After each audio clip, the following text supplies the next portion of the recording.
The Dateable podcast is hosted by UA, that's me, and my co-host Michael Vargas. Michael's a dating coach who holds a master's in clinical psychology, and I, a former dating coach in New York, am now an active dater in San Francisco. This episode of Dateable is brought to you by 500 Brunches. 500 Brunches connects like-minded people with similar interests to meet in real life over brunch.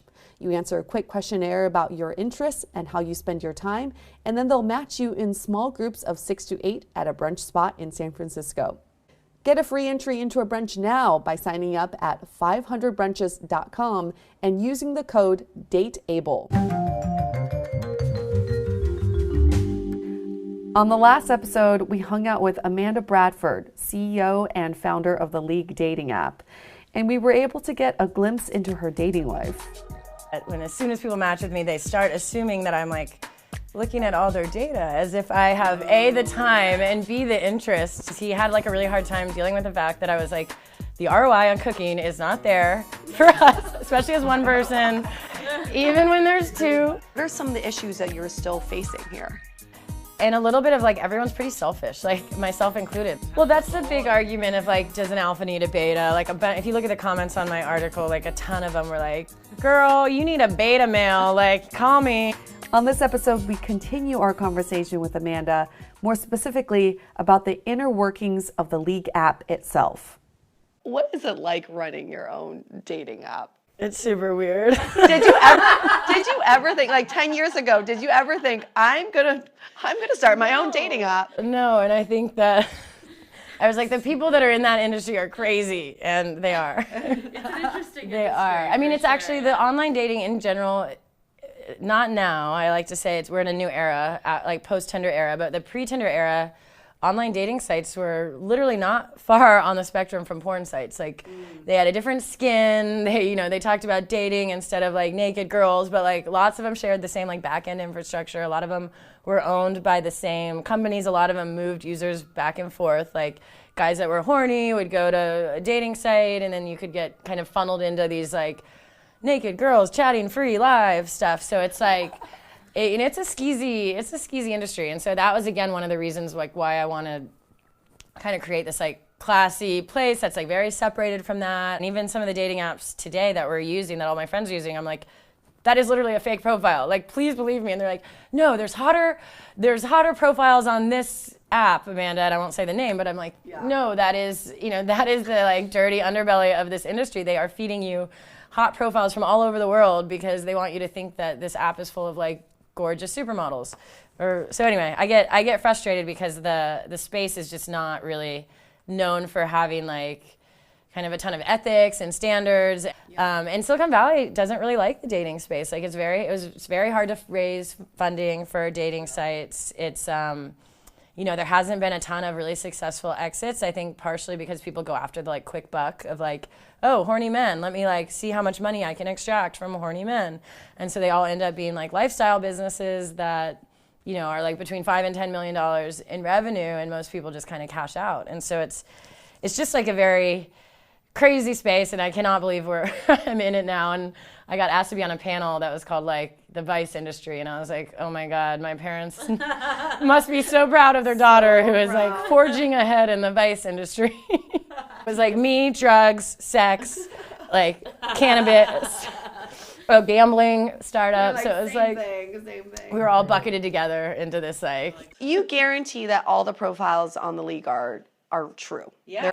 I mean, at the extent of, even giving you like less than great matches sometimes. But yeah, we've never made a fake profile, and we actually kick people out that are inactive. So it's, we make sure everybody has LinkedIn, Facebook friends, their names match, their schools match. I mean, it's pretty hard to kind of fake all that stuff. And then if people are sketchy, we kick them out. So we kind of we spend a lot of like time and money and resources on like our concierge system that's enforcing quality, and even girls complaining about like getting stood up from a date or having a guy ask them for sex on a first date, like we'll kick people off for that. And so it's, it's been interesting to see just kind of the issues that come up. Like, I mean, one example was a guy who's polyamorous, right? I mean, his profile kept getting flagged over and over and over again because it said, hey, I'm in an open relationship and I'm looking for someone. And so we had like a huge company-wide debate around like, you know, do we kick people out for being polyamorous? But we got, you know, they got over 10 flags. Typically we kick out at 3 flags. And so, you know, he was really upset, and we, you know, there's like just things I would have never thought that I had to deal with. Or like one woman went on a date with a guy that was like freshly divorced, but it wasn't official yet, so they were still like married. And he didn't tell her that, and then he told her on the date, and he also told her he wasn't ready to like get into a serious relationship because he was out of a like 12-year marriage. And then she got upset because she felt led on, and she asked for him to get kicked out. And so we had a company meeting around like, what should our policy be on kind of misleading people before a date. And so it's interesting because we are so like white glove, and almost to a fault in some ways, because then we get into like playing a little bit of Big Brother and like defining like community standards and guidelines and like how should people date nowadays. And what were the decisions on those two? We decided that like we're still going to keep up with like if the crowd is voting like that someone's profile needs to be removed over and over again. Like I think regardless of what they say, like that's, you know, we need to do what's the best for the community. It's interesting because we do have the power to like not do that, and so it is weird to like have that power of like, should we keep, you know, him in the community, and should we be open-minded and progressive, and it's not necessarily like what I believe. I guess it's just sort of like we need to kind of work with our users that are, you know, we're going to be supported by our users, right? Ultimately, they're going to be the ones hopefully paying us at some point, so we need to do what's in the best interest of like the 80% case. So for that we decided that, and then for the kicking people out, it's tough. I mean, I think for that one we actually didn't kick him out. We gave him a warning, being like, you need to let people know before you meet them that you're not interested in a relationship and you're still married but you're separated, and make sure you're like really clear about that. So we give a lot of coaching. What have been some really good wins for you guys, or something that you're really excited about or really proud of that the app has done? I mean, we have a ton of marriages, which is crazy because we've been around a year, and I'm like, I haven't even like dated one guy for a year, much less like getting married after a year. It blows my mind. But yeah, and a lot of people, it was like their, you know, one of their like first or second league dates, which I guess kind of sucks because now we lost like 2 users right away without getting any money from them. So I was like, guys, we need to put monetization in ASAP. Yeah, I haven't been invited to any, which I was kind of bummed at. I was like, dude, I'm like your matchmaker. Just because I'm like behind an app doesn't mean I'm not like your, what is the Jewish word for matchmaker? Yenta. Yeah, I'm their Yenta. How many marriages? I've gotten texts from about 8 people, and so I can't imagine. I imagine it must be like 3x the people that I know, right? These are people who've met and dated for less than a year who are getting married. Are they older?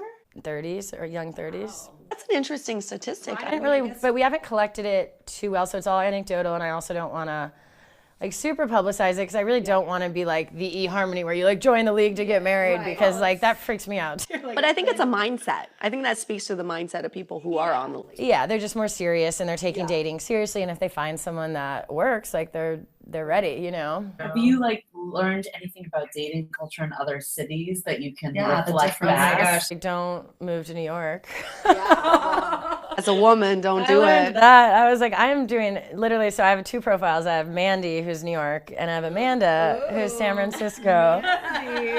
And and Mandy, you know, I actually think Mandy's pretty cute, like is a little cuter than Amanda, because she, you know, she shows a little more skin, like her hair's down, a little bit more, like a little more flirty photos. And it is crazy, like either the New York guys are super picky, or there's just a ton of beautiful women, or probably both. I mean, I think they're probably related, but yeah, my score, like my league score is about like 10% different. So like 10% more people like me in San Francisco than in New York, with like pretty much the same. Do you think more people know you here though compared to there? Yeah, I mean it could be that, but I don't think I looked at it like back in, it's New York, because if you look at the New York like averages, like the average female is just like much higher performing than the average female in San Francisco, and the guys are much more picky. So if you look at their pickiness score, like they reject a lot more people in New York. What's the league score and the pickiness score? Are these publicized, or these are internal?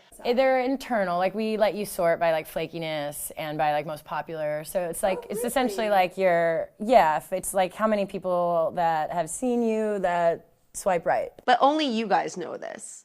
Yeah, I mean, it's part of our like internal. I mean, it's a big part of the algorithm. So Right. Okay. so yeah, we have to see it when we're kind of debugging stuff. But yeah, so it's like literally 10% more.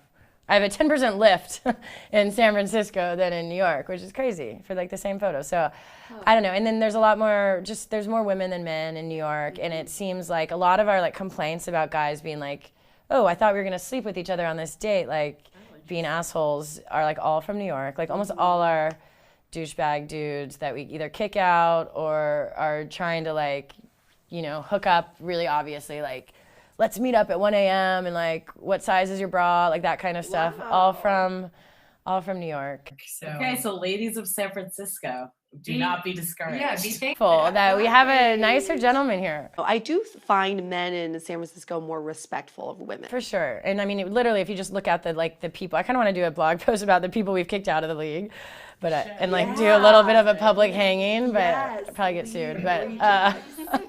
But it's literally like it's all New York, like almost all of the guys. I mean, a couple in San Francisco, but they probably came from New York. Yeah.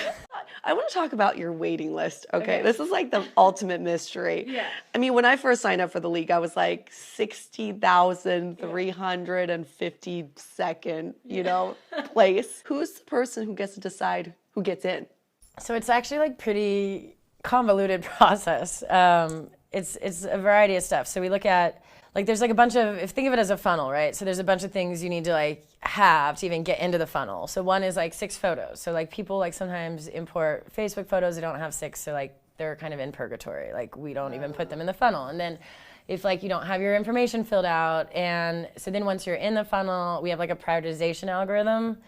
And then I have girls that go through and make sure the photos are like respectful, high quality, like you can see their face.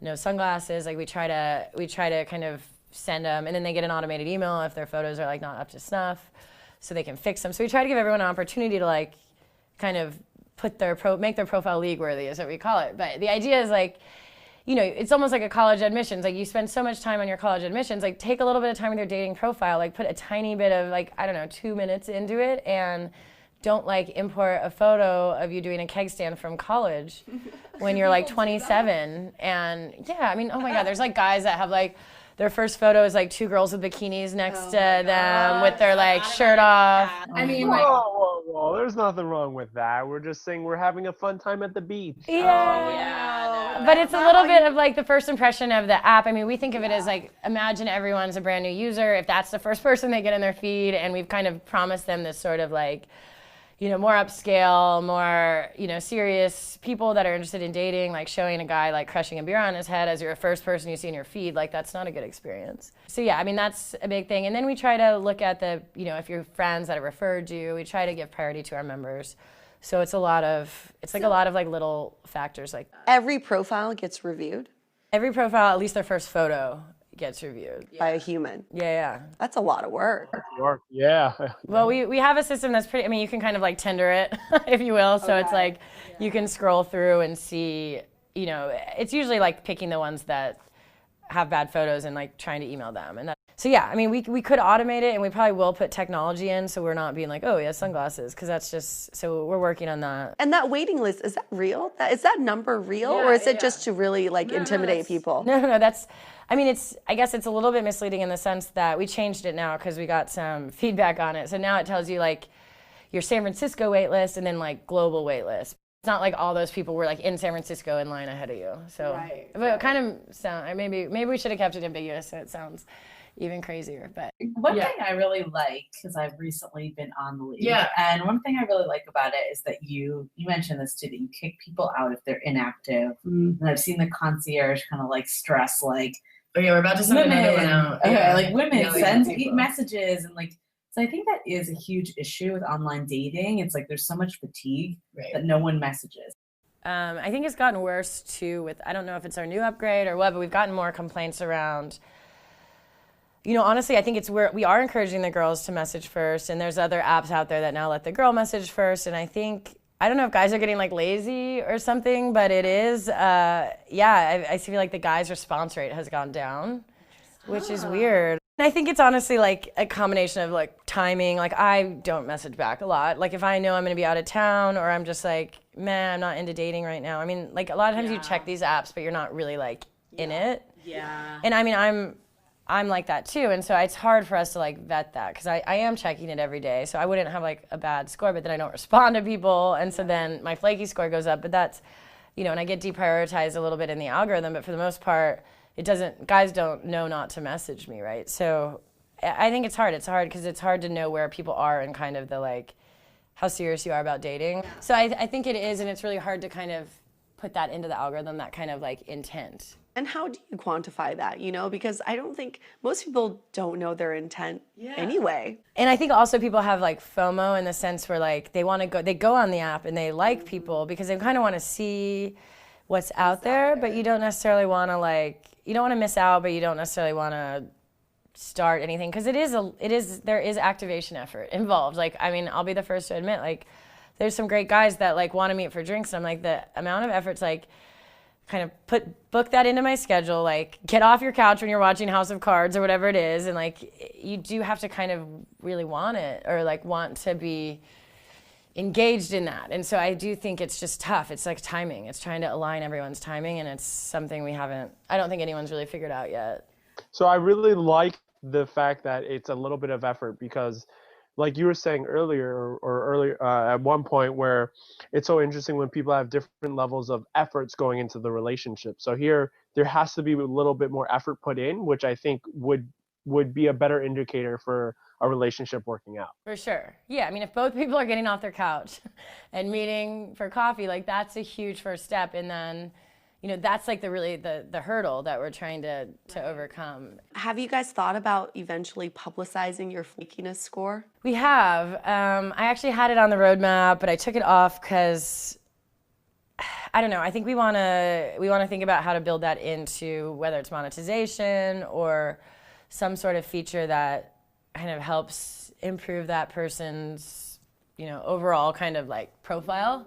So whether it's flaky, whether it's a league score, whether it's how picky they are. I mean, that is like a whole really interesting topic. If you look at how picky users are, and then you also look at their score, and you're like, the math doesn't work. If you're rejecting 99% of people, and also 99% of people are rejecting you, like, then you complain to us about not getting matches. Like, it's, like, do the math, but they don't see all those numbers. Two things. I have two questions to ask you, and we're going to wrap this up. One is, what are you ultimately looking for? Marriage? I want a funny guy. A funny guy. Yeah, I feel like I've never dated a funny guy, and it's like on my bucket list. You've never dated a funny guy? Like a guy like funnier than me that's like funny. I feel like the funny guys have been disappearing. I don't know what's going on, but it is like very rare that I meet a guy that is like laugh out loud funny. A little tip is a thing called improv. Yes, Michael's all about improv. Really? Wait, have you met Michael Vargas? I updated my league profile with like that. I was like, I'm looking for someone funnier than me. Okay. But are you avoiding my question? Are you looking for marriage? I mean, I grew up with, you know, my parents are married for whatever, 50 years now. And I do think, you know, I want to have kids. I think you want to raise kids with two people. Raising a kid is better than one person in general. They have two loving parents. So I do think, yeah, eventually I do, but I'm also not looking to like accelerate that artificially just because of like my age or because everyone around me is posting engagement photos or anything like that. So I'm very much about like the right person versus the right time. Okay. What are some tricks people need to keep in mind when if they want to be successful on the league? Oh, I have a lot. I have a lot of little tricks. Okay. I think the first one is like be open-minded, because the more people you kind of like and are open to, the more people that see you. So you kind of, your profile gets seen by more people, and we do kind of reward people that log in every day and aren't like super, super picky, because we don't want to like reward the picky people. Mm-hmm. So I think that's one thing to keep in mind. I also think like the first photo really is, unfortunately, like I'd love to say it's like all your interests and you're about me, and I think that stuff does matter more in the league than other apps, but you know, no matter how much, like that first photo is a first impression. And so, like I said, when it's you know, doing a keg stand as your first photo, like, you know, you're probably not going to get as many likes as like one with your grandma or one with your dog and stuff. And so, you know, we have actually seen like dog photos, sport photos do really well. Professional photos do really well for guys. Oh, interesting. Yeah, I think it shows that they're like putting effort into like the whole kind of system. And I think for women, it shows that like, oh, he might not just be about like a one night stand, because he has these like photos that he's trying to really kind of present himself. And so I think it's probably a more psychological reason to that. But we have seen professional photos do much better than like blurry Facebooky ones.